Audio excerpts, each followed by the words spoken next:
ಟಿವಿ20 ಕನ್ನಡ ವಾಹಿನಿಗೆ ಸ್ವಾಗತ. ಮಾನ್ವಿಯಲ್ಲಿ ಹೋಲ್ಡಿಂಗ್ ಹಾಗೂ ಅನಧಿಕೃತವಾಗಿ ಜಾಹೀರಾತು ಹಾಕಲಾಗುತ್ತೆ. ಆದರೆ ಪುರಸಭೆ ಅಧಿಕಾರಿಗಳ ನಿರ್ಲಕ್ಷ್ಯದಿಂದ ಆದಾಯಕ್ಕೆ ಕೊಕ್ಕೆ ಬಿದ್ದಿದೆ ಎಂದು ಪುರಸಭೆಯಲ್ಲಿ ಅಧಿಕಾರಿಗಳು ಆಕ್ರೋಶ ವ್ಯಕ್ತಪಡಿಸಿದ ಪ್ರಸಂಗ ಜರುಗಿದೆ.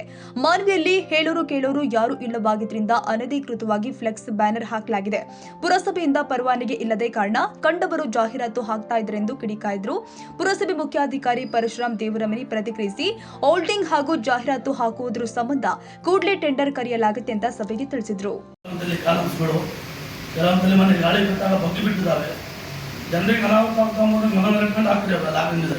ಅದಕ್ಕೆ ಸಪೋರ್ಟ್ ಸರಿಯಾದ ರೀತಿಯಿಂದ ಮಾಡ್ತೀರಿ. ಅದಕ್ಕೆ ತೊಗ್ಗಲ ರೀತಿಯಿಂದ ಬೆಳ್ಳಾರ ರೀತಿಯಿಂದ ಆಮೇಲೆ ನೀವು ಟೆಂಡರ್ ಕರೆದು ಕಟ್ಟಿದ್ದಾದರೆ ಅದರಿಂದ ಅವರು ಹೆಚ್ಚಿನ ಬಿಸ್ನೆಸ್ ಮಾಡ್ಕೊಂಡ್ರೆ ಜನರಿಗೆ ತೊಂದರೆ ಆಗಬಾರ್ದು.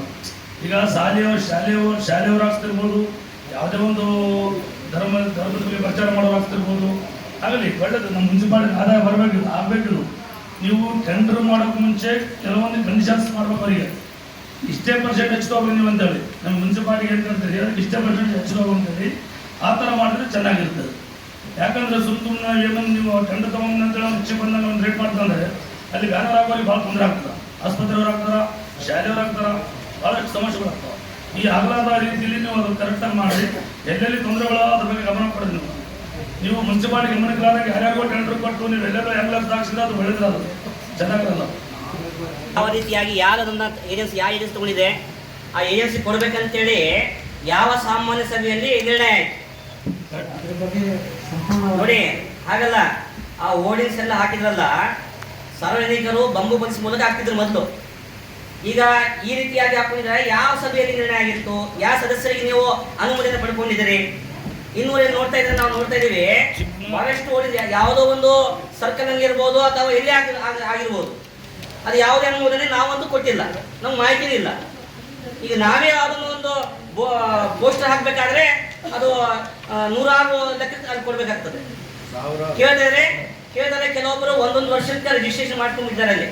ಈಗ ಉದಾಹರಣೆಗೆ ಅಲ್ಲಿ ಯಾವುದದು IP ಸರ್ಕಲ್ ಹತ್ರ ಇರುವಂಥದ್ದು, ಮತ್ತೆ ಆಮೇಲೆ ಬಸವ ಸರ್ಕಲ್ನಲ್ಲಿ ಈ ಕಡೆ PDO ಆಫೀಸ್ ಕಡೆಗೆ ಇರುವಂಥದ್ದು ನಾವು ನೋಡ್ತಾ ಇದ್ರೆ ಅದು ಯಾವ ರೀತಿಯಲ್ಲಿ. ಈಗ ಬೇರೆಯವರು ಕಾರ್ಯಕ್ರಮ ಮಾಡಬೇಕಾದ್ರೆ ಅವ್ರಿಗೆ ಅವಕಾಶ ಇಲ್ಲ ಹಾಕ್ಬೇಕಂದ್ರೆ ರಿಜಿಸ್ಟ್ರೇಷನ್ ಮಾಡ್ಕೊಂಡಿದ್ದಾರೆ ಅವರೆಲ್ಲ.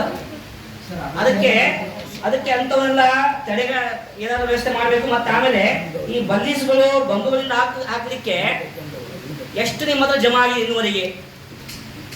ಇಷ್ಟೆಲ್ಲ ರಾಜಕಾರಣಿಗಳು ಹಾಕ್ತಾರೆ, ಯಾವುದೋ ಶುಭಾಷಿತ ಬ್ಯಾನರ್ ಹಾಕ್ತಾರೆ. ನಿಮ್ಮಲ್ಲಿ ಬಂದಿರೋ ಆದಾಯ ಎಷ್ಟಿದೆ ಸ್ವಲ್ಪ ಮಾಹಿತಿ ಕೊಡಿ ಅದಕ್ಕೆ. ಸರ್, ಆದಾಯನೇ ಬರ್ತಾ ಇಲ್ಲ. ಮತ್ತೆ ಅದಕ್ಕೆ ಯಾಕಾಗಿ ಬರ್ತಾ ಇಲ್ಲ ಇನ್ನುವರೆಗೆ? ಸ್ಟ್ರೀಮ್ಲೈನ್ ತರಬೇಕಂತ ಹೇಳಿ ಈ ಪ್ರಪೋಸಲ್ ನಾವು ಅಲ್ಲ, ಇನ್ನುವರೆಗೆ ಹಾಕಿಲ್ರಿ.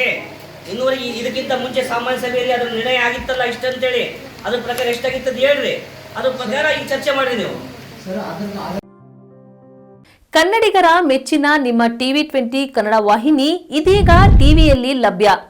ಕರ್ನಾಟಕ ಮತ್ತು ದೇಶ ವಿದೇಶದ 360 ಡಿಗ್ರಿ ಸುದ್ದಿ ವಿವರವನ್ನ ಪಡೆಯುವುದಕ್ಕೆ ಟಿವಿ20 ವಾಹಿನಿಯನ್ನು ಲೈಕ್ ಮಾಡಿ, ವಿಡಿಯೋಗಳನ್ನು ಶೇರ್ ಮಾಡಿ, ಕಮೆಂಟ್ ಮಾಡಿ, ಸಬ್ಸ್ಕ್ರೈಬ್ ಮಾಡಿ.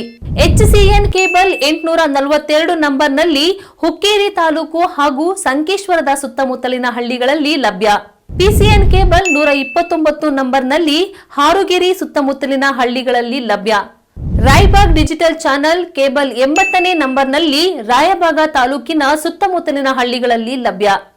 UDCN ಕೇಬಲ್ ನೆಟ್ವರ್ಕ್ ಉಗಾರ ಸುತ್ತಮುತ್ತಲಿನ ಹಳ್ಳಿಗಳಲ್ಲಿ ನಿಮ್ಮ ಟಿವಿ20 ಕನ್ನಡ ವಾಹಿನಿಯೂ ಲಭ್ಯ.